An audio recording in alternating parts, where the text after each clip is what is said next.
Welcome to the Falmouth Chamber of Commerce. The Falmouth Chamber is dedicated to working on behalf of our members to make Falmouth a better place to live, work, and conduct business. We are committed to developing the economic, cultural, educational, and civic interests of our community and welcome the support from all organizations to achieve our combined goals. Whether you call Falmouth home, are a summer resident, or a visitor, we hope you take advantage of all that the Chamber has to offer.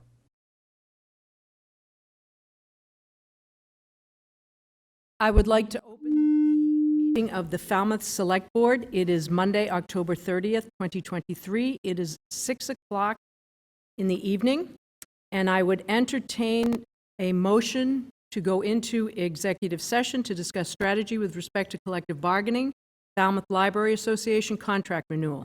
Okay, I have a motion and a second. Hearing no further discussion amongst the board.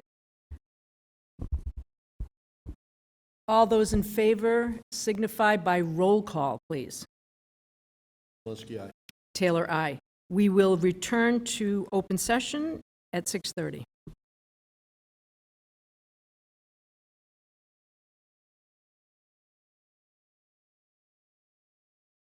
Good evening. Good evening. Welcome to the meeting of the Falmouth Select Board. We are returning to open session. It is Monday, October 30th. It is now 6:30. The board in executive session approved the Falmouth Library Association contract renewal. Please silence your cell phones, and if anyone in the audience is making a video or audio recording of this open session, please notify me as the chair, and the placement of any recording equipment cannot interfere with the conduct of this meeting. Please join me for the Pledge of Allegiance. I pledge allegiance to the flag of the United States of America and to the republic for which it stands, one nation, under God, indivisible, with liberty and justice for all.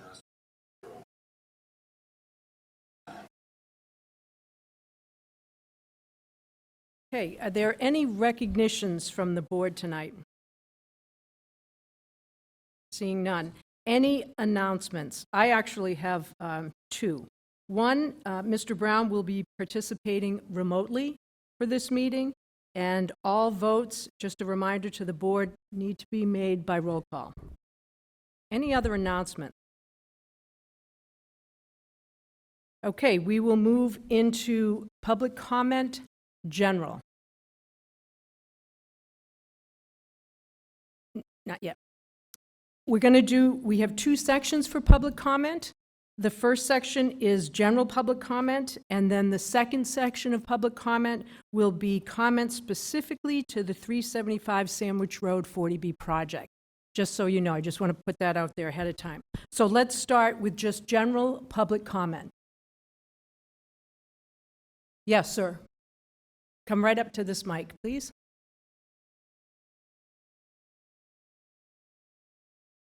And I will just remind you that public comment may be made on routine matters not on this agenda this evening. Comments will be limited to 2 minutes. Please introduce yourself, and since the matter has not been included on the agenda, the Select Board will not participate in any discussion of this topic. Should I lower this, or can people hear me? Is okay? I'm going to read this because public speaking is not my forte. My name is Richard Porter. I live on Jeffrey Lane off Mara Vista Extension, right across from the T-Ticket Elementary School. I've been a full-time resident of Falmouth since 2015 and have spent almost every summer here since my childhood. I am here in support of the extension of the sewer project in the T-Ticket section of East Falmouth. First and most importantly, I firmly believe that the sewer extension project is the most viable and prudent solution for reducing the nitrogen levels in Great Pond. Waste management here in Falmouth is something I've been keenly aware of and adhered to, having owned a boat for 40 years, which I moored in Wacoit Bay. Falmouth and most of Cape Cod is no longer the summer retreat it was when I first started coming here in the 50s. Falmouth has been a much more populated area, and as such, needs more modern wastewater facilities. Mashpee and Hyannis both have ongoing sewer projects underway. I do not understand why there is such resistance in Falmouth to moving forward with this much-needed improvement to our town's infrastructure and ultimate cleaning up of its waterways. Secondly, the possibility of having to replace my septic system should the sewer extension not win approval would be a huge financial burden for my wife and I. We are both on Social Security and must watch our expenses very carefully. We were fortunate enough to be able to pay off our mortgage a few years ago, and the thought of having to finance a new septic system with a new mortgage is very unsettling. The cost of the betterment for the sewer project and subsequent hookup is a much more manageable expense for us, not to mention what the benefit of being on town sewer would mean for our property value. I believe that the town needs to move forward with the permitting of the proposed outfall pipe into Vineyard Sound and approval and implementation of Phase 1 of the sewer extension project in T-Ticket. I truly believe that this is the best solution for reducing the nitrogen levels in and cleaning up of Great Pond and moving the town of Falmouth forward in its future waste management. Thank you. I have several of my neighbors who are also in support of it. They were planning to be here tonight, but for circumstances, they weren't able to attend. But thank you. Any other comments, general comment? Yes, sir.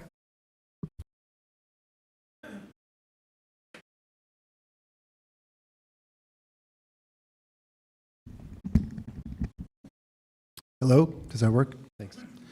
How you doing? I'm Josh Bond. I'm at Green Pond Road.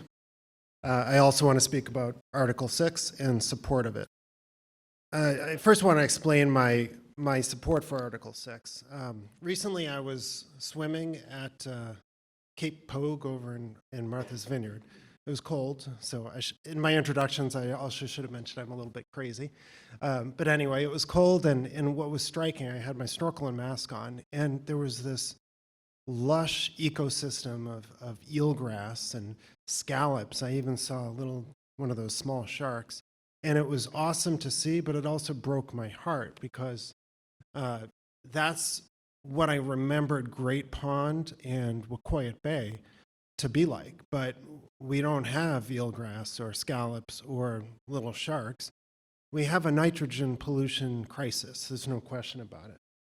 And what's striking about Article 6 is it's really just the beginning of this master plan. The master plan that was published by the town December of last year, which outlined the soaring of the Mara Vista, the T-Ticket, the Akapesket peninsulas, but then also outlined the plans to come. So there was a time frame for Green Pond and for Bourne Pond and for Eel Pond and for Wacoyet Bay, and soaring all of those locations. And the plan was also pretty comprehensive. It also had not just the sewering, but fertilizer plans and storm management plans and alternative technologies too, like the diversion toilets and all that. And it also covered the pros and cons of the temporary soaring for Phase 1. And what's so striking is how moderate that one piece is. It is temporary. It is just for the Mara Vista and T-Ticket peninsulas. Mr. Bond, you're at your time. Okay. So long story short, again, I just want to support this article. It makes a ton of sense. And if we don't move it forward, then all those other places that I mentioned, Green Pond, Eel Pond, Bourne Pond, Wacoyet Bay, everything is put on hold. So thank you very much. Thank you. Anyone else for general public comment? Yes, sir. Hi, everyone. My name is Michael Palmer. I live in North Falmouth, and I am here today to continue to draw attention to the importance of affordable housing, not specifically about the project that will be discussed later, but in general. As a scientist at the Marine Biological Laboratory, housing uncertainty has been a near constant feature in my life since I moved to Falmouth over 2 years ago. And while this is an issue that has been personally felt by nearly every young scientist living here, it is not limited to researchers. The restaurants are understaffed, local shops and businesses are understaffed, the police stations, hospitals, and fire stations are understaffed. The common denominator is that the people who would fill these crucial roles simply cannot afford to live here. By not having housing available to those with low incomes, Falmouth is hurting its own small businesses, hindering the science that sets us apart from every other beach town in America, and cutting off access to critical emergency services. This is an issue that should be of vital importance to every member of the Falmouth community, and we hope you will help us work towards changes that make life in Falmouth possible for the people that we all rely on. Thank you. Thank you. Anyone else for general public comment? Okay, seeing none. General comment mean 375? No, it does not. So we will now move into the specific public comment. Comment specific to 375 Sandwich Road, the 40B project. And just one second, a raise of hands, how many people are here for that particular issue? Okay. Mr. Zine. Yes, please.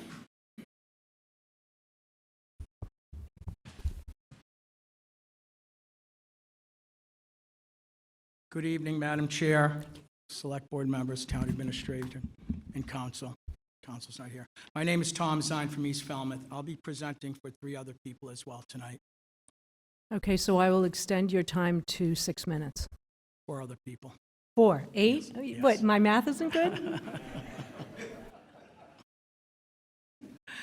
Go right ahead. I'm here representing hundreds of Falmouth residents. We formed a group called Save Sandwich Road Now, and we oppose Saxon Partners project at 375 Sandwich Road. The Cape Cod Commission coordinates a balance between environmental protection and economic progress and conducts testing. We spoke to the Cape Cod Commission looking for help, and they told us yes if they were asked.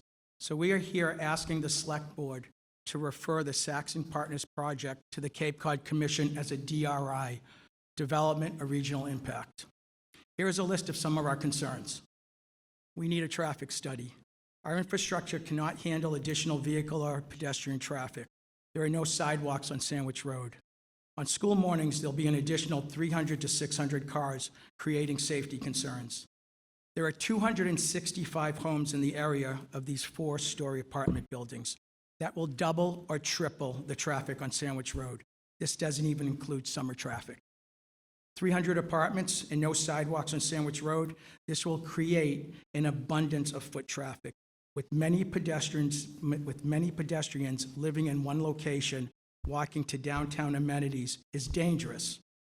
And it was a foolish decision for Mass Housing to issue an eligibility letter for this project. Light and sound pollution. Both studies should be completed. There will be construction noise and other noise after it's built for years to come. Constant daily noise complaints will overwhelm the police department. Light pollution during daylight hours, 4 stories will cast huge shadows. At night, the entire area will be lit up from the parking lot lights, window lights, and car lights. It will feel like Fenway Park is in our backyards. This will also cause psychological effects for some people. There is no mitigation that will solve this problem, like Mass Housing and Saxon Partners suggest. Hydrology. There needs to be a study that demonstrates the ability to sustain an additional 300-plus apartments on our current aquifer. Falmouth already faces water restrictions every year. If a leaching field is created under the open space and adjacent properties, this project will overburden Falmouth's wastewater and potable water capacities. Excess nitrogen leaching from septic systems threaten our aquifer. A nitrogen loading study needs to be completed. If you would look into your folders at letter A, please. The town is under a mandate to reduce nitrogen input into our rivers and bays from the state. As of April 2023, and recently updated in July, Mass DEP's new wastewater regulation shows Saxon Partners project located at 375 falls within a natural resource area watershed that the DEP deems as a nitrogen-sensitive area. This area includes Coonamessett River, Great Pond, and Green Pond. Talk about environmental now. In your folders, can you look at letter B, please? The land right behind my home is populated with adult and juvenile eastern box turtles. They are listed as a species of special concern by Mass Wildlife. They feed at the Coonamessett River and forest close to my backyard and migrate through the 30-acre parcel to nest. I will submit a report to Mass Wildlife's Endangered Species Program because they've been located on my property. There needs to be an environmental study completed. I respectfully disagree with Saxon Partners' statement that dirt bikes and ATVs have destroyed the habitat on this 30-acre parcel. The 30-acre parcel and the Coonamessett River Restoration Project are two habitats right next to each other that are connected. Both habitats are alive and well with different types of plants and animals, such as lady slippers, hawks, owls, turtles, bald eagles, blue herring, fox, deer, coyote, muskrat, mallards, Canadian geese, migratory birds, and many, many more species of concern that make this migration corridor their home. In your folders, can you please look at letter C? There's an area of habitat destruction caused by Saxon Partners while they conduct testing. It's a 30-acre path from Sandwich Road to the rear of my property, causing chaos and havoc to all the wildlife species in that area, to include the wildlife species now being affected at the Coonamessett River. What about the Coonamessett River Restoration Project and the Coonamessett Greenway Heritage Trail at John Parker Road that were completed in 2021? This project cost us over $5 million in state and federal funds. 3 state agencies, 4 federal agencies, along 40 partners were involved. Saxon Partners' massive construction is adjacent to this Coonamessett River restoration. This will result in a large volume of town water directed to the site, containing nitrogen and other pollutants to be discharged into the groundwater. Coonamessett River restoration is dependent upon highly oxygenated and cool water for native diadromous fish habitat, including brook trout population that was successfully restored.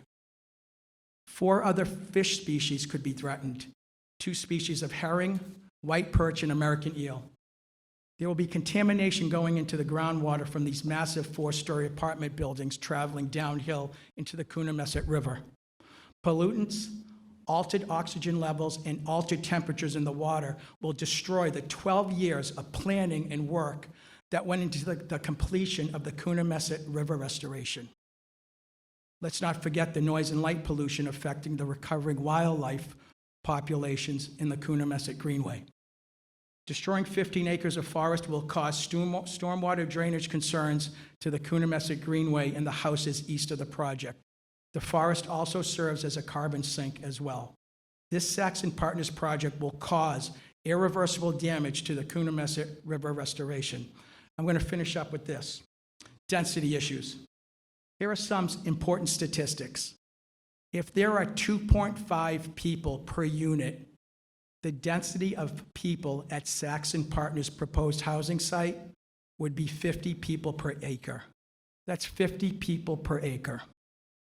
Now compare that to a density of 1.15 people per acre in Falmouth, 21 people per acre in Boston, and 42 people per acre in New York City.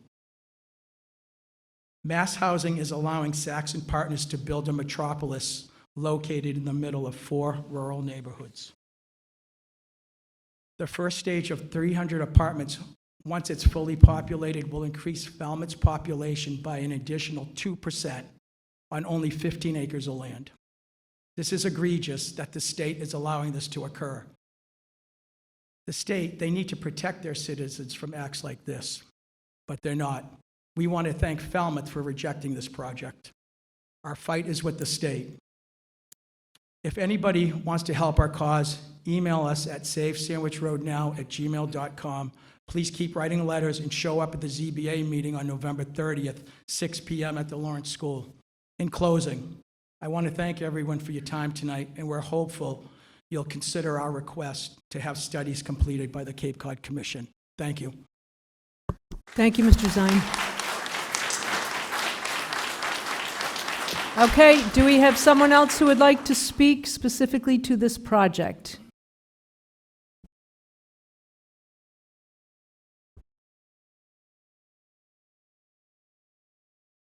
I have a lot to say. Hi, I'm Laura Innes, and I have a lot to say about this project, but for tonight, I'll just focus on what I think is an actionable step. Thank you for allowing us this time to talk to you. I'm here to ask that the Saxon Partners 40B project be sent to the Conservation Commission for a more thorough review and to do their due diligence. The project is wrong for this location. The land is part of the Emerald Necklace, the route much of the wildlife uses to safely cross town. It is home to bobcats, bald eagles, box turtles, and more. It's a migration area with deep woods. It abuts many neighborhoods which will be faced with an onslaught of animals driven from the woods. I hope the town can stop the project at this location, build it downtown where people could go without cars and walk to where they need. The sewer and other infrastructure would be better equipped to handle something this large. If it is to proceed at 375 Sandwich Road, the developer should work with the Conservation Commission to conduct a count of the trees in each parcel of land and develop a plan to minimize tree removal, assess the proximity to the Coonamessett River Restoration Project, and work with environmental experts to use pervious pavement and building materials that will lessen the environmental impact. Test the sand at several points of the sand pit, and a lot of that fill and other stuff dumped there may be harmful to build on or near. We all agree that there is a housing crisis, and we need affordable housing now. The issue is how we get there. We cannot build our way out of the housing crisis, but we can ruin the Cape trying. The land and water are what gives Cape Cod the economic value, fueling the current real estate boom. The water and sewer issues are already a problem, but combined with overdevelopment, they threaten everything. There should be an outcry from environmental groups, but I don't think people realize how close it is to the Coonamessett River, and we're all concerned about the locals being pushed off Cape for housing. The easterly will only make things worse. Thank you. Thank you. Is there anyone else to speak specifically to this project? If not, we will move on. Thank you. Okay, we will go into committee interviews. We will interview, vote, and appoint committee members. We have someone from the Human Services Committee applying. One of our candidates withdrew, Linda Sattel. So if Howard Lippman is here, great. Mr. Lippman, I'm going to send you up there. Okay.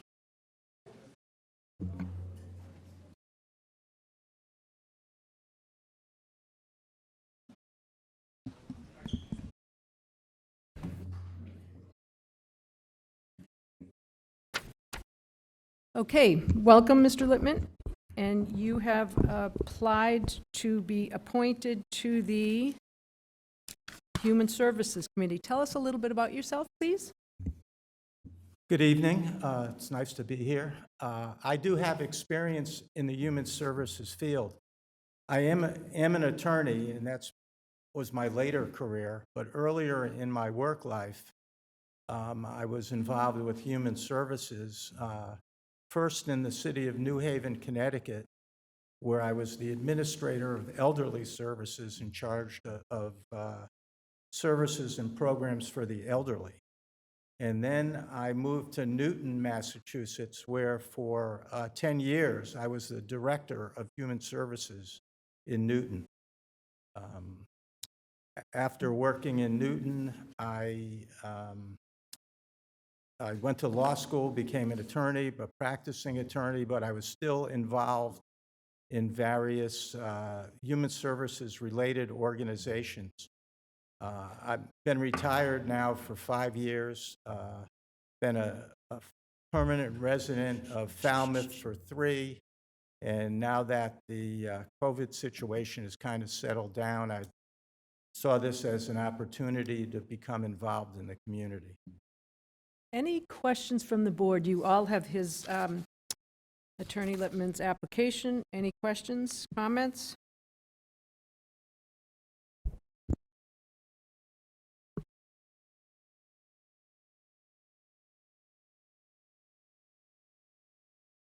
Mr. Brown? I don't have any questions, but I found Mr. Lipton's resume very impressive, and I would move his appointment if anybody else doesn't have questions. Okay, we have a motion to move the appointment. Second? Okay, I have a motion and a second. Any further discussion amongst the board? Hearing none. All those in favor by roll call, please. Brown, aye. Scott Price, aye. Taylor, aye. Thank you very much. Thank Welcome you. aboard. Okay, we're going to move into our public hearings, and our first public hearing is an application for a renewal of a shellfish aquaculture permit on behalf of Daniel Ward. Mr. Zelinski?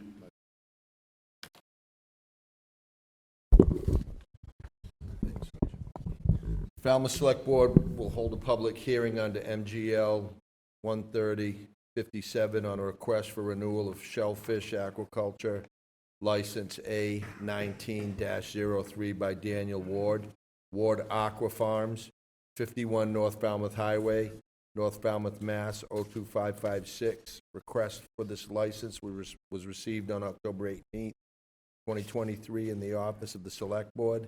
Said hearing will be held on Monday, October 30th, 2023 at 6:45 p.m. in the Senior Center Meeting Room located on Main Street. Applications for this permit to grow eastern oysters in a suspended aquaculture site identified as Site B in the Falmouth Statement of Qualifications issued 7/5/2019 within the perimeter of approximately 0.5 acres located in Eel Pond, approximately 200 feet west of Washburn Island. The mooring to be rented from the town of Falmouth is to be located within 0.5 acre site and an estimated water depth of 8 feet at mean low tide. Copy of the aquaculture license application is on file at the office of the Select Board. Licensing Board, Nancy Robbins Taylor, Chair, Edwin P. Zelinski II, Vice Chair, Douglas C. Brown, Angela Scott Price, Robert Muscali. Publication date, October 20th, 2023, Falmouth Enterprise. Thank you, Mr. Yes, Zelinski. ma'am. Mr. Renshaw? Thank you, Madam Chair.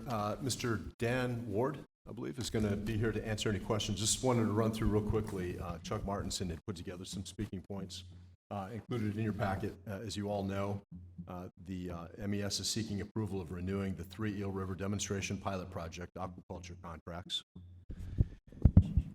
The 3-year demonstration period has shown us to be the model for these farms to be successful. And real briefly, Madam Chair, Eel River Aquaculture Contractor Pilot Project used 3 trial sites to identify how nitrogen reduction-based shellfish farming could work as part of a larger alternative to addressing nitrogen reduction in Falmouth estuaries. And with that, I'm going to let Mr. Ward, I don't know, Mr. Ward, if you had any other points you wanted to make or just respond to questions.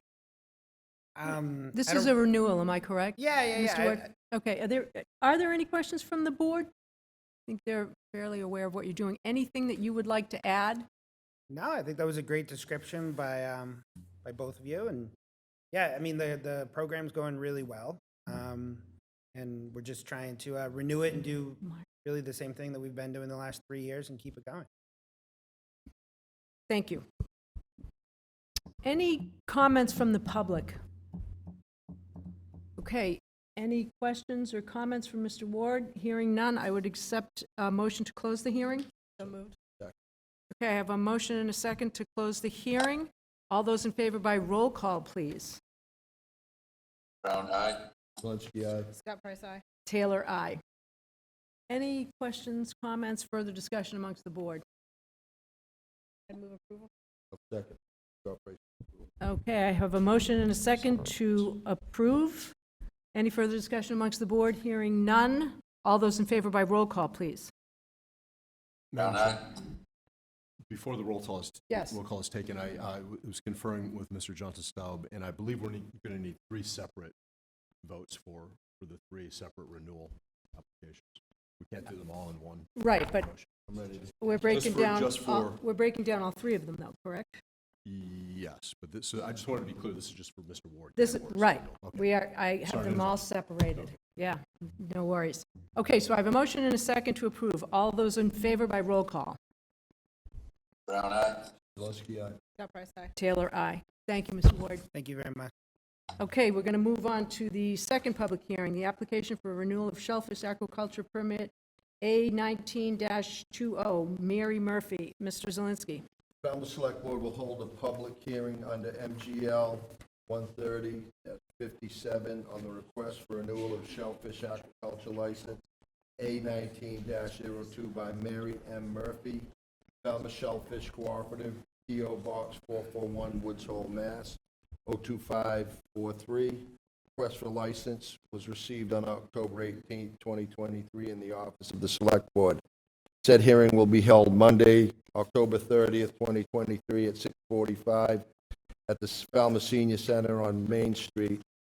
Application for this permit to grow eastern oysters is a suspended aquaculture site identified as Site A in the Falmouth Statement of Qualifications issued 7/5/2019 within the perimeter of approximately 0.5 acre, located in Eel Pond, approximately 150 feet west of Washburn's Island. The mooring to be rented from the town of Falmouth is to be located within 0.5 acre site in an estimated water depth of 6 feet at mean low tide. A copy of the aquaculture license application is on file at the office of the Select Board, Licensing Board. Nancy Robbins Taylor, Chair. Edwin P. Zelinski II, Vice Chair. Douglas C. Brown, Angela Scott Price, Robert P. Muscali. Publication date Friday, October 2023. Thank you, Mr. Zelinski. Any further comment from town management? I'm good. Okay, then we will go to the applicant. Welcome. Thank you. Mary's out of town, and you are? Steve, I'm her business partner. And I'm her husband. She's in the Coast Guard, and she is down in Florida for a month. Okay, could we just have your names for the record? Yeah, Peter Chase. And Okay. Steve Murphy. Okay. And again, these are renewals, correct? And is there anything that we should know about your project moving forward? No, like Dan said, everything's going really well, and just hope to continue. Okay, are there any comments from the public regarding this project? Okay, hearing none, I will entertain a motion to close the hearing. So moved. Okay, I have a motion and a second to close the hearing. All those in favor by roll call, please. Brown eye. Zelinski, aye. Taylor, aye. Any discussion amongst the board? I'll second Ms. Scott Price's motion. Okay, I have a motion and a second to approve the renewal application. All those in favor by roll call, please. Brown eye. Zelinski, aye. Taylor, aye. Unanimous. Thank you. Thank you. Thank you. Okay, we will move into the third application. If you don't want to. Falmouth Select Board will hold a public hearing under MGLC 130-57 on a request for renewal of shellfish aquaculture license A19-04 by Matthew V. Weeks, Nantucket Sound Shellfish Company, 282 Trotting Park Road, T-Ticket, Mass. 02536. Request is for a license. Request for this license was received on October 17, 2023, in the office of the Select Board. Said hearing will be held on Monday, October 30th, 2023, at 6:45 in the Falmouth Senior Center on Main Street. Thank you. Any further comments from management, Mr. Renshaw? No comments, Madam Chair. Okay, we'll go to the applicant. Please introduce yourself. Matt Weeks, I'm the owner and operator of the farm. Okay, and again, this is a renewal. Yes. Anything you'd like to update the board on your project? No, overall, it's going pretty well. I'd like to continue with what I'm doing. Okay. Any comments from the public regarding this project? Any questions or comments from the board?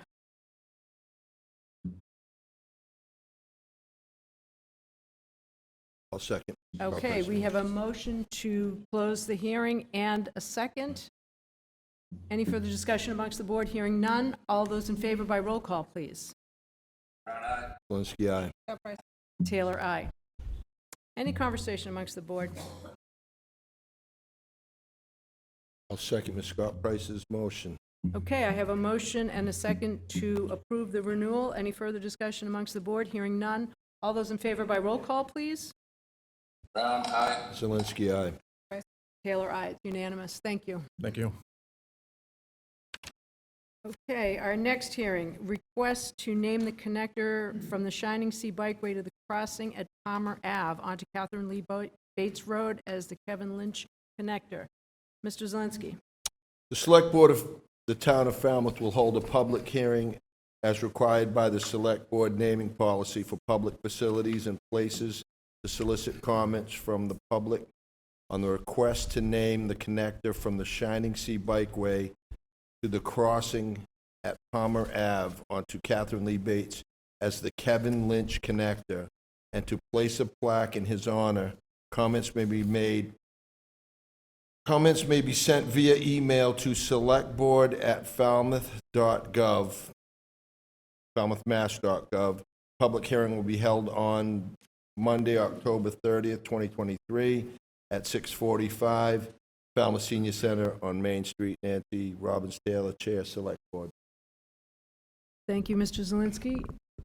Mr. Renshaw. Thank you, Madam Chair. Just a real quick comment. I don't want to steal much of the thunder of Mrs. Jansen. She's here to present. But I did want to say that the staff, myself, is recommending approval of the request to name the connector from the Shining Sea Bikeway to the crossing at Palmer Avenue onto Catherine Lee Bates Road as the Kevin Lynch connector, and place a plaque in his honor. And I'll turn that over to Mrs. Jansen. I didn't know if you had slides tonight. They're in your packet. No, we've definitely read them. Okay, great. So Thank you so we're much. set. Catherine Jansen, Chair of Bicycle and Pedestrian Committee, and Mr. Leonard Johnson, esteemed bicycling advocate and all-around great guy. On Kevin Lynch, I had written to Diane Davidson a couple of weeks ago that the location is actually about 50 feet from where it was stated originally, and in your packet, there should be a map for the location of the plaque. It will be on the bikeway directly across from the station grill. There's a big tree there, and there's going to be a boulder there. So I just wanted to make sure. I requested, do we need to make any change to the public hearing? And I think we did have this conversation that it was not a problem. Am I Yes, Madam correct? Chair, we did. And Town Council looked at it, and I appreciate you bringing that up. But Sure. there is no issue, no concern. Sure. Thank So, you. Are there any questions from the board? I do have one more thing. I'm so sorry. Just I hang on one apologize. second.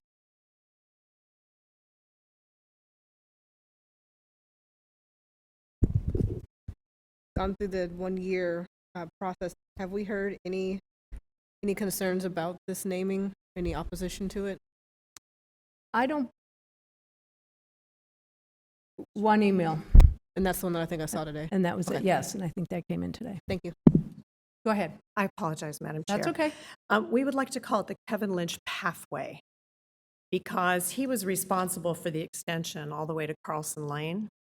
So we feel that would be more appropriate. Is that an issue? I can speak to that. Leonard Johnson from Friends of Falmouth Bikeways. The reason we decided to move it from the Kevin Lynch connector to the Kevin Lynch pathway is that as we thought about it, Kevin's legacy, really, his major achievement, and he was on the chairman of the Bikeways Committee for many years, but his major achievement was his persistence in getting the bikeway extended first from Locust Street to Skating Lane, and then from Skating Lane up to Carlson Lane. That's his real legacy. So we wanted to honor that legacy, and that's why we were calling it the Kevin Lynch Pathway. Okay, so just to be clear, you're changing what it is to be called, and you're changing where it is posted. That's correct. That's Mr. correct. Renshaw said that's There's not not a an good issue. location It hasn't been, at the it's head not of an issue. with the connector to Catherine Lee Bates. It's much better where we're putting it now. Mhm. Okay, any questions from the board? Any questions or comments from the public? Okay, hearing none, I would entertain a motion to close the hearing. I Okay, I have a motion and a second to close the hearing. Any further discussion amongst the board? Hearing none. All those in favor by roll call, please. Brown eye. Zelinski, aye. Scott Price, aye. Taylor, aye. Any discussion? I think they've followed protocol and only one concern, for lots of support. So I would move approval. Okay, we Oh, have, actually, I think, sorry. there is a motion. Yeah. Motion to approve the request to name the connector from the Shining Sea Bikeway to the crossing at Palmer Ave onto Catherine Lee Bates Road as the Kevin Lynch Pathway, and to place a plaque in his honor.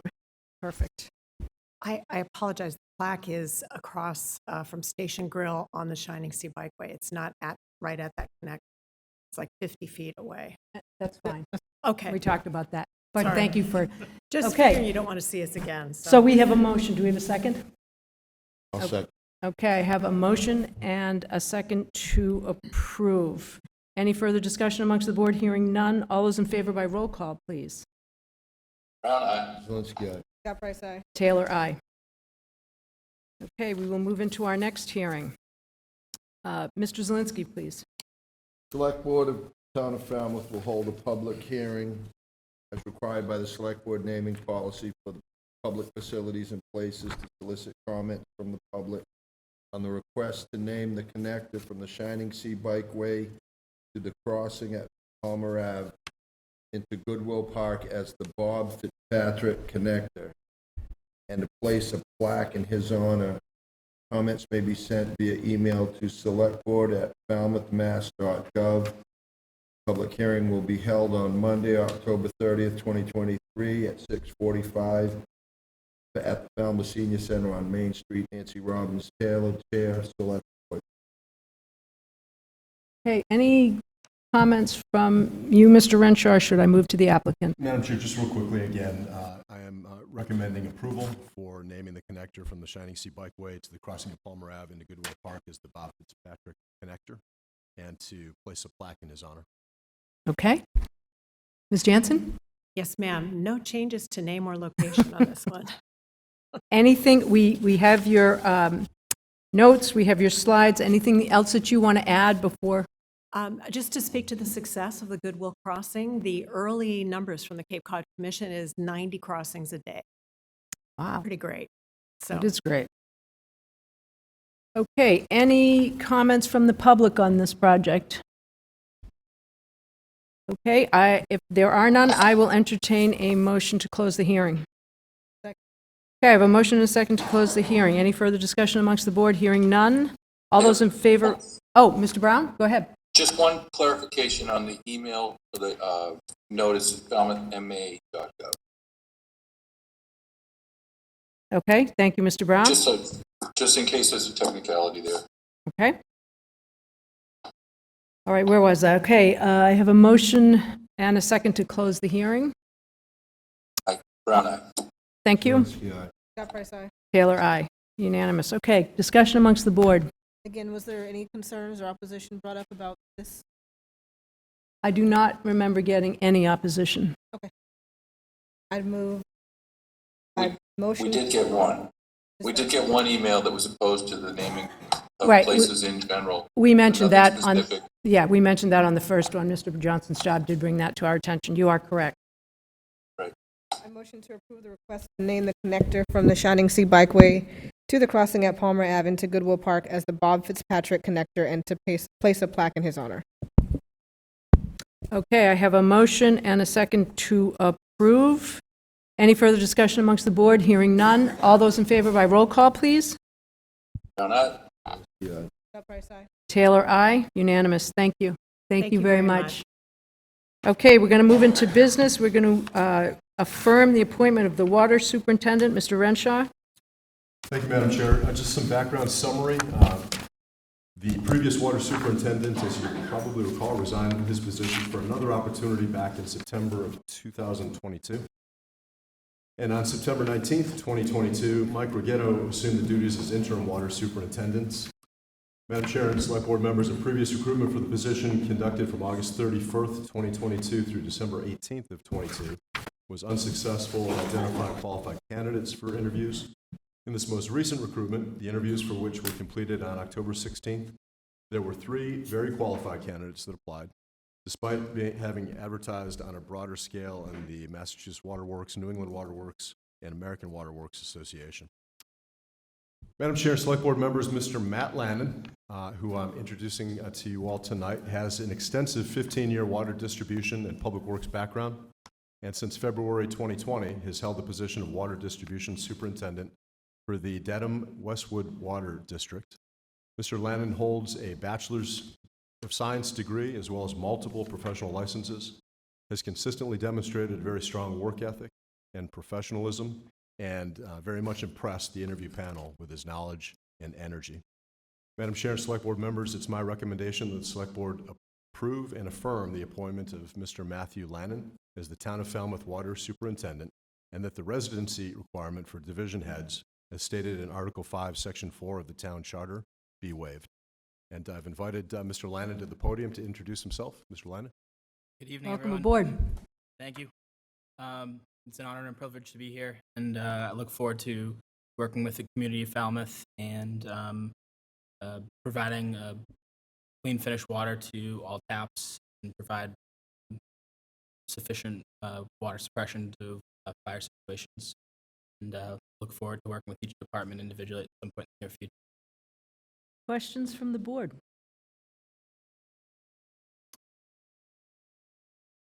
Yes, if you would like to, that would be great. Madam Chair, I motion to approve and affirm the appointment of Matthew Lannon as the Town of Falmouth Water Superintendent, to waive the residency requirement for division heads as stated in Article 5, Section 4. Scott Price. Okay, I have a motion and a second to approve and affirm. Any further discussion amongst the board? Hearing none, all those in favor by roll call. Brown eye. Zelinski, aye. Scott Price, aye. Taylor, aye. Welcome aboard. Thank you very much. Thank you.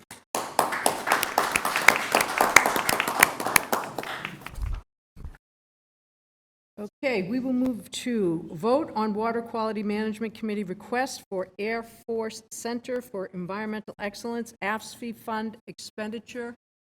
Mr. Rafferty. Mr. Rafferty? Good evening. Thank you for the opportunity to be before you. I'm Stephen Rafferty, Precinct 2. I'm also the chair of the Water Quality Management Committee.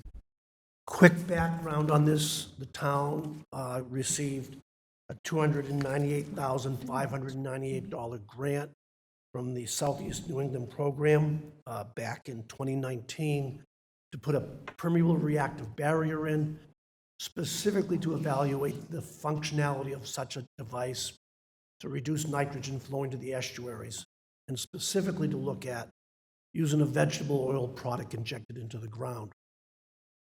The whole program was designed to fail within 2 years because nobody really knew how much you had to put in the ground to work or not work. After 2 years and monitoring, it was still working. We came before you a little bit over a year ago, or around a year ago, for $5,000 to continue doing the sampling analysis, not the actual collection, but the analysis. It still hasn't failed, so we want to find out how long it's going to take to fail. So therefore, we're asking for $6,500 from the AFSCE funds to pay for the laboratory analysis for another year worth of sampling, so we can ascertain over the future if we use a permeable reactive barrier and we use a vegetable oil product to put the carbon into the ground, what the expected useful life will be, and how to come up with operational costs for such a system. With that, I'll entertain questions. Questions from the board? Reasonable request to continue research project. Okay, do I hear that as a motion to approve an expenditure of up to $6,500 from the AFSCE nutrient mitigation funds? That is my motion, yes. Mr. Brown, did you raise your hand?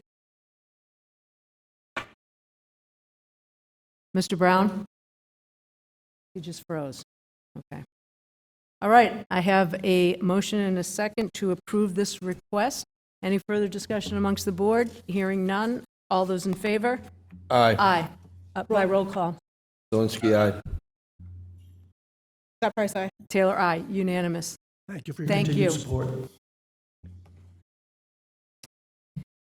Okay, we will move into a report from the school committee, and we have slated you for 15 minutes.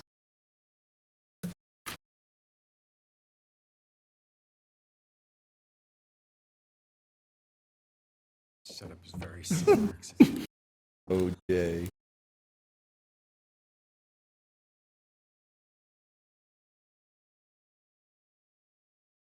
It's a PDF. You've got the arrow.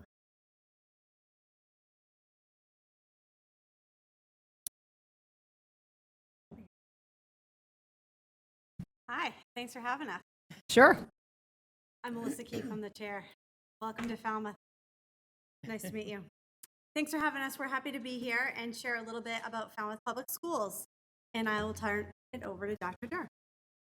All right, so here we have the a graphic of our Clipper experience.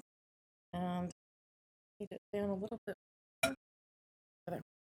So the Clipper experience consists of a community committed to excellence, and that's our academic commitment to our students and families, that we will provide high quality instruction and academic rigor to ensure all students are engaged in challenging hands-on learning that prepares them for success in their future.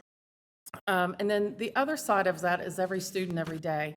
And that's the commitment to personalizing the learning for every student so that we meet them where they are and be able to provide for their needs as the whole child. So social emotional learning in addition to the academics. And then two, focus is the diversity, equity, inclusion, and belonging, and the two-way communication and partnerships. And I think the key that we always say here is that we want to make sure students feel like they belong, and when they belong, we know they can learn.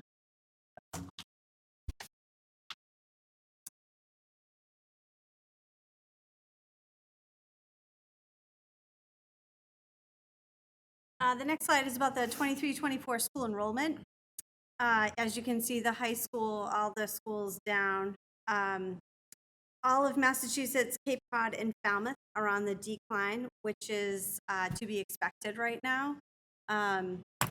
It's not always a fun thing to see or to say, but it is sort of to be expected right now, like I just said. And choices are a good thing sometimes. A lot of the times, I know I like to have choices. It's not always fun to be backed into a corner. So while our enrollment is on the decline, from a parent perspective and to speak of the students, which is really what we're mostly here for, it's good to have choices. But I would just like to paraphrase the principal last week by saying Falmouth has a little something for everyone and not being specialized. So while we appreciate the specialized schools that we have in the neighborhood, I'm still going to plug the Clipper. Speaking of school choice, as you can see in the graphic, we're about where we usually land in the 160 number for school choice. We are well within our numbers, so there's no big surprises here. The next slide is student populations. Yeah.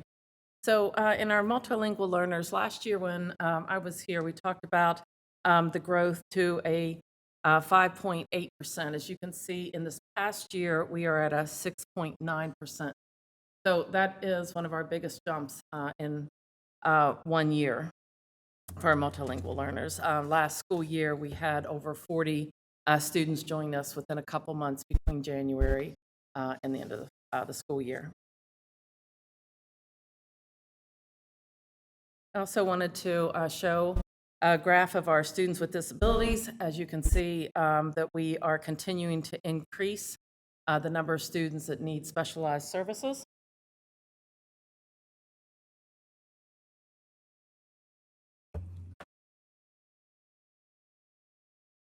And our economic disadvantaged students, you can see that once again, that we have made another increase from last year over this year. And our race and ethnicity has pretty much stayed pretty steady. So, and I show this because I want to show you the needs that have increased over the years, showing a 5-year trend on the populations of our English language learners, our students with disabilities, and the needs of our economic disadvantaged students.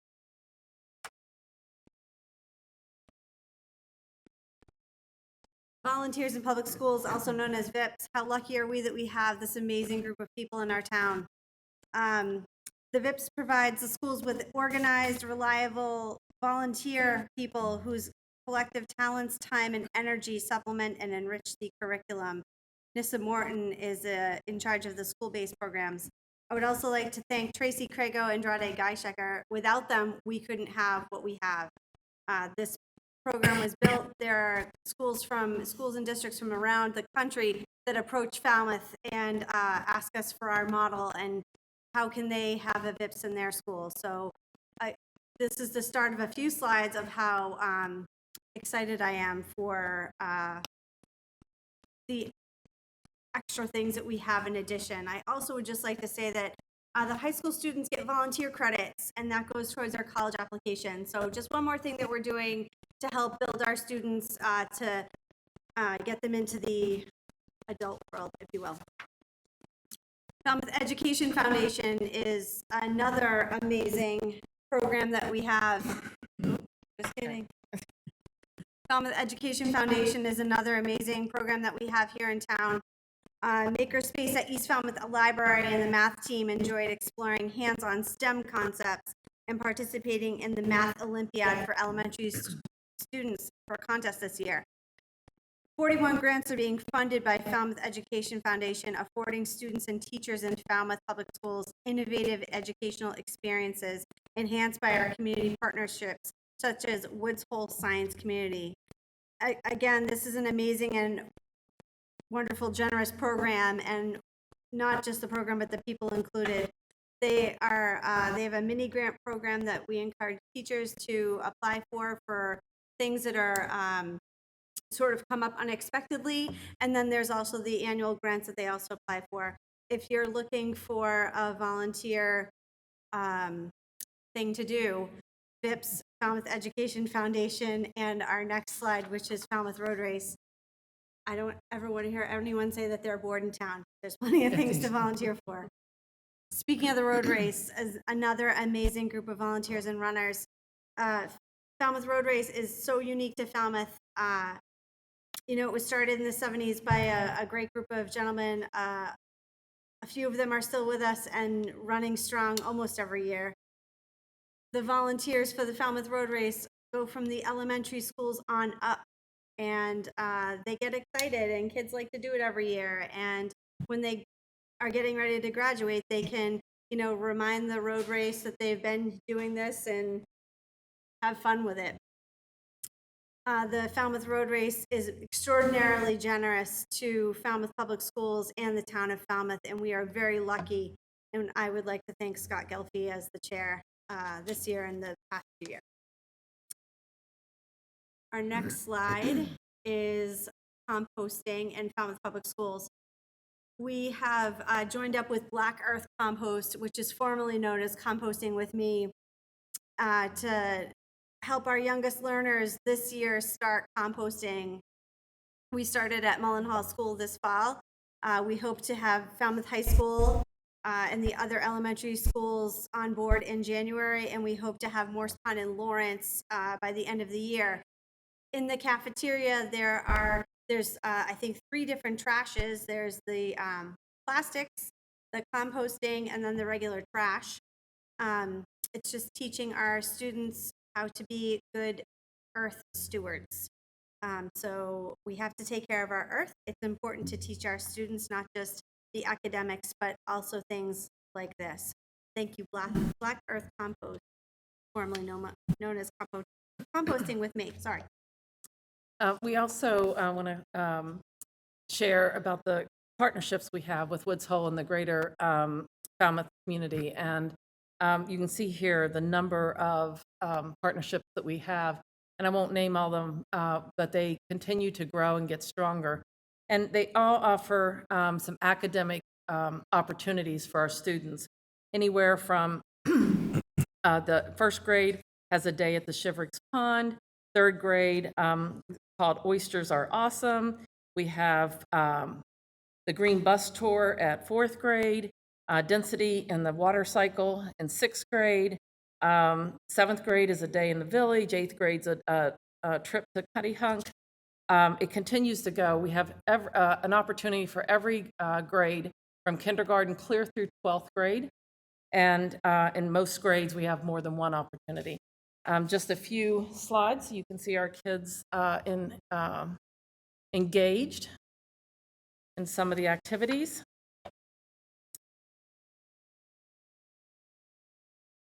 We have mini field trips where students go out, and we also have scientists that come into our classroom.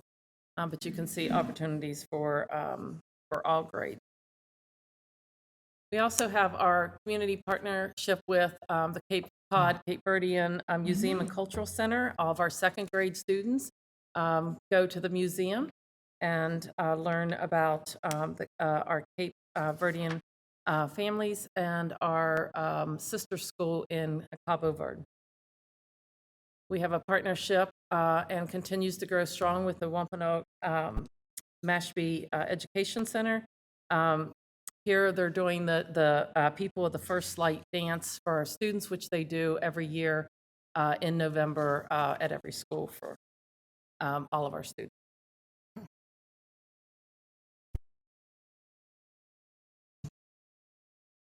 Clipper Sports.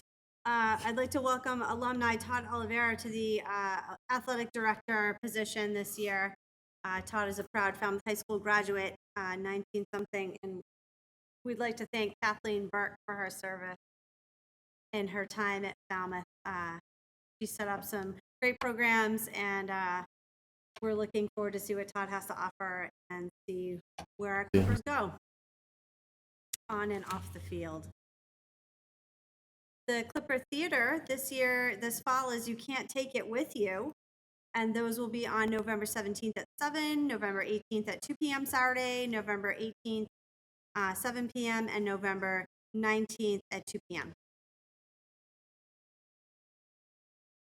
Clipper Art. This is Lorden Gregory. This young man is an amazing, humble, and talented artist.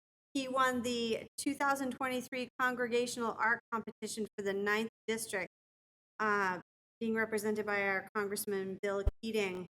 Our own Henry St. Julian took Lorden down to Washington, D.C. to receive this award, and it is a national award. He was there with other artists who received the award from their areas, and this, as his amazing art instructor Dane Baker likes to describe, he really liked to draw famous people and artists, musical artists, and she said, you know, you can't do that, it's copyrighted. She said, why don't you draw yourself? And he said, all right, I'll give it a whirl. And this is what won him a national award. So just one more amazing plug for Falmouth Public Schools and how our talented teachers really pull talent from our students. And here's another Clipper Scholar. Each year there is a superintendent's award.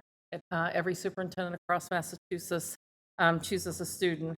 And this is Christian Sullivan, and I will just point out one item. He's involved in just about every honor society. He's involved in sports. He's just well-rounded. But he took 5 AP courses and had a perfect score on every single AP score they took. So pretty unheard of. We're very proud of Christian, and so it's always nice to honor our students. And speaking of AP, we also won the AP Honor Roll Bronze Award. In order to win this, we had to have 40% or more of our graduating cohort take at least one AP course during high school, and 25% or more of the graduating cohort had to score 3 or better on at least one of the AP exams. And I just want to share that we offer 17 AP courses. anywhere from art and music to calculus, statistics, chemistry, English, environmental science, French, Latin, physics, psychology. So there's really an AP course for just about anyone that has any interest. I want to point out 2 courses here, just as just an example of how well we're doing. In AP Psychology, we had 42 students take the AT exam, and the group we scored average. The mean score was 3.36. As you can see, in Massachusetts, the mean score was 2.94, and globally, it's 2.89. 81% of our students scored a 3 or higher. And again, you can see Massachusetts at a 61.5 and globally a 59.6. So our students are doing very well in our AP courses. AP Human Geography, again, our score was 3.48, which is outperforming the state and global. And 75% of our students scored a 3 or higher on that, which is, again, higher than the state and globally. And we have AP courses that also share the same type of stats. And this is a new series that we are doing this year. It's the Belonging Series. When I started this, I said that every student will do well if they feel like they belong. And we really are taking every effort to make sure that all students do belong and feel like they belong in our schools. And so Dr. Cleese Warnham is offering a 3-session series this year on belonging, on how to learn together, how we can reflect, listen, learn, and share, how we can navigate very challenging topics, and then just learn about our collective history and our cultural perspectives, and just help ensure that every student thrives in Falmouth Public Schools. So that's just a little bit about what we wanted to highlight tonight. There's so much more, but I know our time is limited. We'll take any questions. Any questions or comments from the board? Your Belonging series, is that open to the public or is that for staff? So actually, it's for our families. And our staff and families. That's great. Yep. If we continue this, we would love to open up for our community, and we thought we wanted to be able to offer something for our families first. Did you have a question, Mr. Brown? Go ahead. No, I don't. Oh, I'm sorry. I thought I saw your hand up. Any other questions or comments from the board? Thank you very much. Thank you. Okay, we will move into request for a variance. Now, actually, excuse me, designate member of Select Board to seek input on the request to add a plaque to the bandshell on the Falmouth Music and Arts Pavilion, naming the bandshell the Lynn Whitehead Bandshell. Mr. Renshaw? Thank you, Madam Chair. Real quickly, I wanted to draw to your attention the fact that we have in your packets the copy of the naming policy for public facilities and places, which the board adopted in February of this year. In accordance with that policy, Select Board tonight is considering the appointment of a board member to meet with the Recreation Committee for the purpose of gathering input on the request to add a plaque to the bandshell on the Falmouth Music and Arts Pavilion, naming the bandshell the Lynn Whitehead Bandshell. There's a bit of background summary. Back in October of 2022, a formal request was made to the Select Board for their consideration to rename the Falmouth Music and Arts Pavilion to the name the Lynn Whitehead Bandshell. At its October 24th, 2022 board meeting, the Select Board voted to initiate this renaming process as outlined in the naming policy. And the 1-year waiting period has now passed. That 1-year period is a requirement. Madam Chair, Select Board, I'm recommending that the Select Board vote to designate a board member to seek input from the Recreation Committee on the request to add a plaque to the bandshell on the Falmouth Music and Arts Pavilion, naming the bandshell the Lynn Whitehead Bandshell. And I'd be happy to answer any questions. And I don't know if Dr. Whitehead is in the audience. Doctor, if you wanted to make some comments.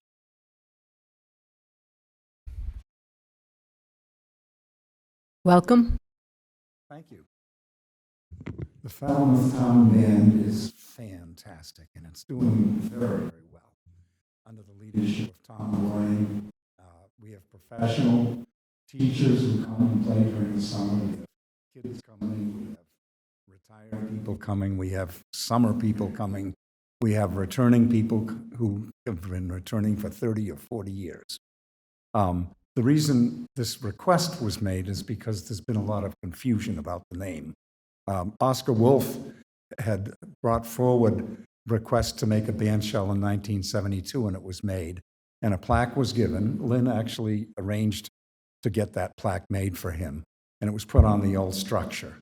When the structure became broken and bad and was torn down, I grabbed that plaque and asked the town to maybe stick it somewhere, and it's been put in the front. But now they call it the Oscar Wolf Band Shell. But in the media, there's a number of names that have been used for it. The Bigelow Park Band Shell, usually the word band shell is used. So Lynn arranged for the money for the replacement. In town meeting, she led this fight to get $300,000 allotted and $40,000 allotted, and then another 10. And then she had to write a grant to the Massachusetts Cultural and Facilities Facility to get the rest of the money of $170-something thousand. Because of the confusion that's been used, that's existed, I consulted with some other people and put this forward, this request forward. Thank you. Thank you. I would be happy to be the select board member to gather the data and to go to the recreation committee and get feedback if someone would put that motion forward. Make the motion. Tried it. Okay, I have a motion and a second to designate Nancy Taylor to seek input from the recreation committee on the request to add the plaque to the band shell on the Falmouth Music and Arts Pavilion, naming the band shell the Lynn Whitehead Band Shell. So we have a motion and a second. Any further discussion amongst the board? Hearing none. All those in favor by roll call, please. Brown eye. Taylor, aye. Thank you very much. Thanks. Okay, we will move into the request for a variance to the sign code. Barlow Signs International on behalf of the Wilder Company, 137 T-Ticket Highway. Mr. Renshaw. Thank you, Madam Chair. As they say, third time is a charm. As you recall, this was tabled during our October 2nd meeting. The board had some really good discussion in regards to the sign base, the sign which is located, and there's some illustrations in your packet, and I believe the applicant is going to present some on the slide. There they go. Want to walk you through, and I'll pick up, if you all don't mind, from the October 2nd meeting. As I mentioned, the matter was tabled on October 2nd, and I was directed to meet with the applicant to address some line of sight concerns that were expressed by the board involving the sign off of Worcester Court, and also that particular sign being within the town layout. There's some discussion about it being on town property. On October 10th, we called a meeting with the applicant, myself, town engineer, and the director of public works. During this meeting, it was agreed that the applicant would submit a revised proposal, which you're going to see tonight, to lower the height of the planter box sign base located off of T-Ticket Highway to 24 inches to mitigate those line of sight concerns that were expressed during the October 2nd meeting, and that only low-growing annuals would be planted in the planter box and sign base. Madam Chair and board members, town council prepared the attached grant of license, again to address the town layout issue with regards to the sign located off of Worcester Court, and has approved that grant of license, and it's included in your packet also tonight. So with that, I'll stop talking and turn it over to the applicant, the attorney, I believe. Yes, thank you. My name is Anthony Sokolos. I'm an attorney at Almond Flower LLP, and I'm here on behalf of Barlow Signs International and the Wilder Company, as the folks from Barlow, who is the applicant, couldn't be here tonight.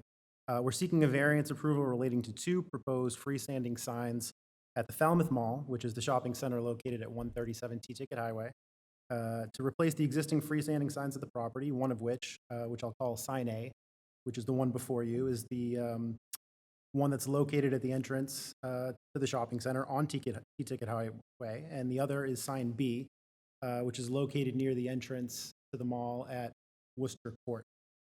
Additionally, we're seeking a grant of license with respect to Sign B, as that sign is located on town-owned property. Variance approval was initially discussed on August 22nd, and at meetings September 11th and October 2nd. Approval of the variance was tabled at the October 2nd meeting to allow for the grant of license process to take place. We had sent a revised site plan, and I think town engineering wanted to review that for the planter, just to make sure that the line of sight was visible through the sign. And with respect to sign A, the height of the planter was initially 4 feet.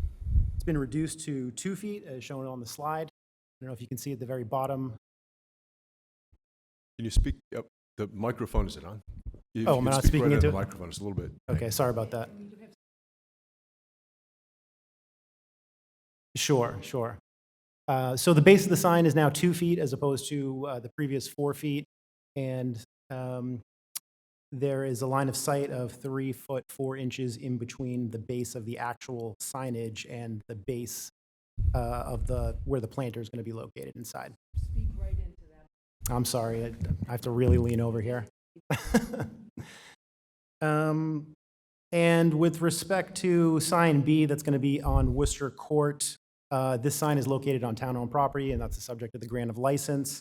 I think that the board has heard everything about the signs themselves. I don't know if you have any questions about the signs or about the line of sight issue.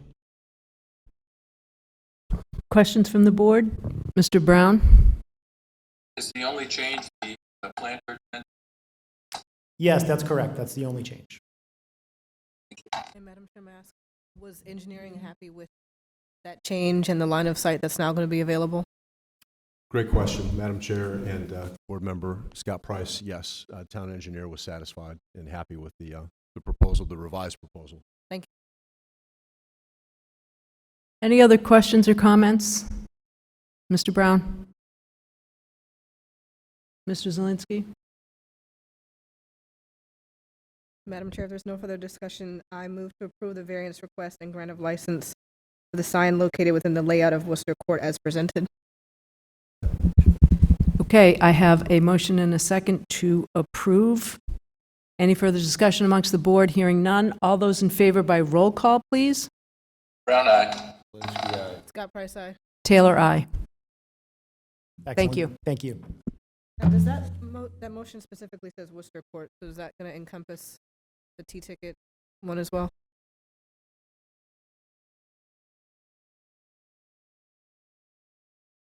Yeah, I want to double check. Should there be two motions? Yes, the agenda title refers to replacing 2 of the existing freestanding signs, one being on T-ticket and one on Worcester Court. Okay. I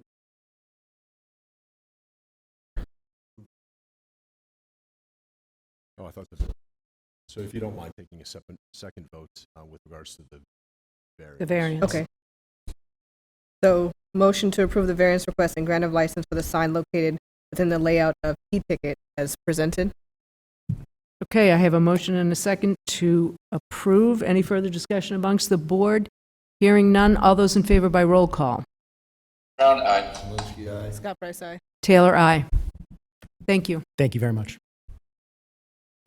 Okay, we're going to move into the consent agenda. I will read the consent agenda items. If any board member would like to hold one to have a discussion, please notify me as the chair. Administrative orders. Approve the FY23 Edward Byrne Memorial Justice Grant in the amount of $11,601 to be used for the purchase of an ATV.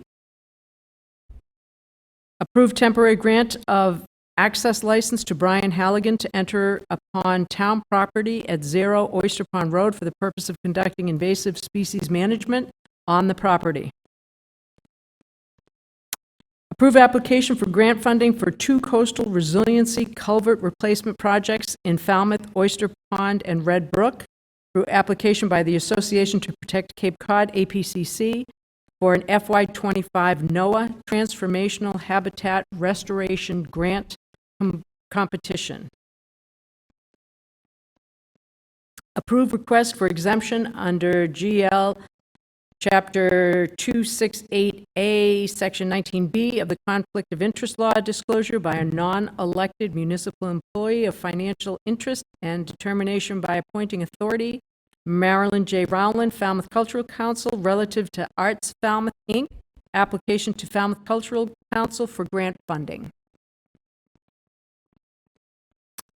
Approve request for exemption under GL Chapter 268A, Section 20D of the Conflict of Interest Law, disclosure by a special municipal employee of financial interest in a municipal contract, Marilyn J. Rowland.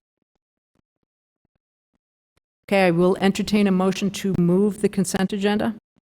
Make a motion to move the consent agenda. Okay, I have a motion and a second to move the consent agenda. Any further discussion amongst the board? Hearing none. All those in favor by roll call, please. Brown eye. Zelinski, aye. Scott Price, aye. Taylor, aye. Thank you. Okay, we'll move on to review and approve the minutes. Public session, September 11th and October 16th, both of 2023. I will abstain. Thank you. Any edits, comments, Mr. Brown, Mr. Zelinski, on the September 11th? Mr. Brown? Nothing significant, Madam Chair. Didn't see anything either. Okay, then I would entertain a motion to approve the minutes of September 11th, 2023. Make the motion.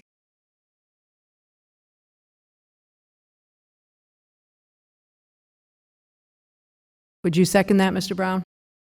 I would second that, yes. Okay, I have a motion and a second to approve the minutes, September 11th, 2023. Any further discussion amongst the board? Hearing none. All those in favor, by roll call, please. Brown eye. Zelinski, aye. Taylor, aye. Scott Price, abstain. And we have one abstention. Okay, let's look at the minutes of October 16th, 2023. Comments? Mr. Brown, Ms. Scott Price?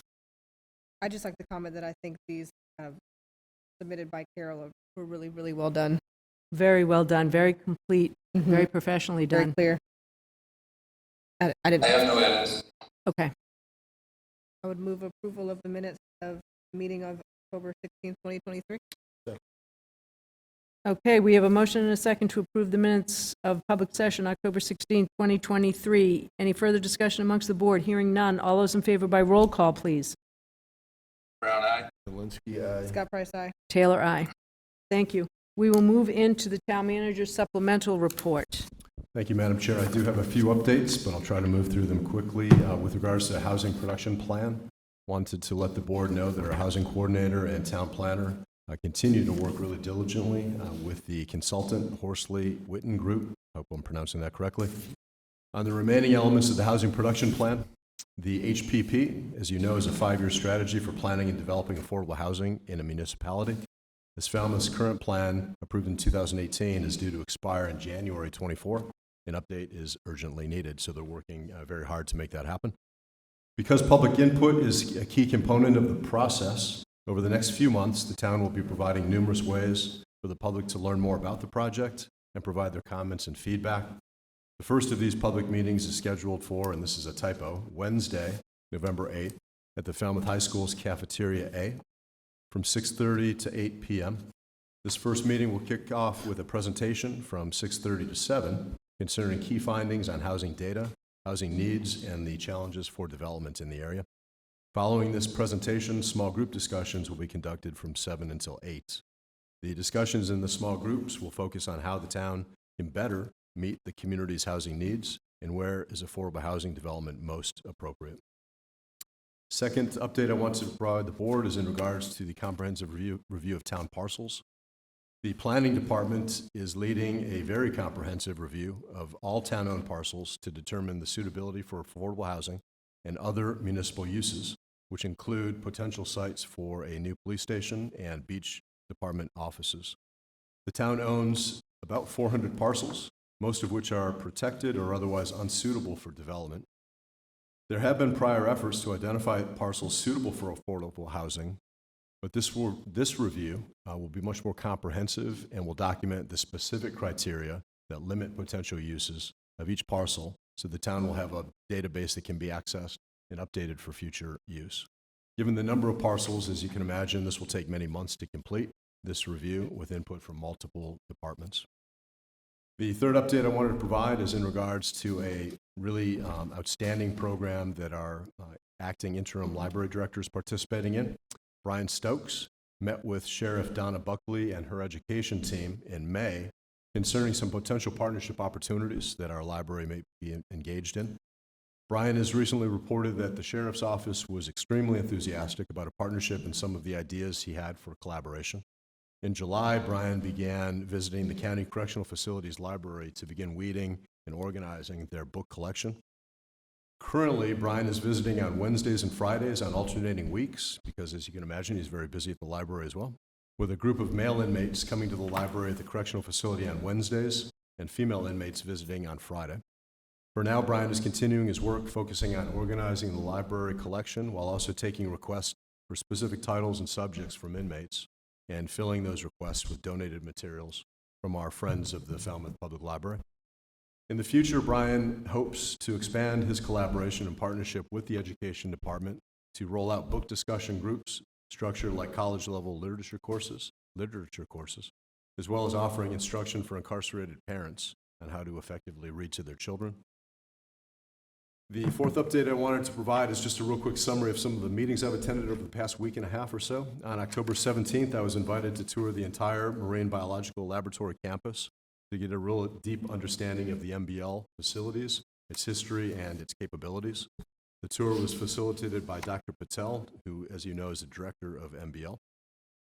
A few days later, on October 20th, I was given a tour of the Upper Cape Regional Transfer Station, sorry about that typo, by Mr. Peter McConarty, our DPW director, and Mr. Carl Carvosa, and had an opportunity to speak with the current Board of Managers that same day of the Upper Cape Regional Transfer Station in order to get a better understanding of the important role that this facility plays, both locally and regionally on the Cape, with our current partner communities of Sandwich and Mashpee. On October 24th, I had the honor of assisting in the dedication and ribbon cutting of the Resilient Woods Hole Climate Walking Trail. Select Board Member Brown and Angela Scott Price were also there as well.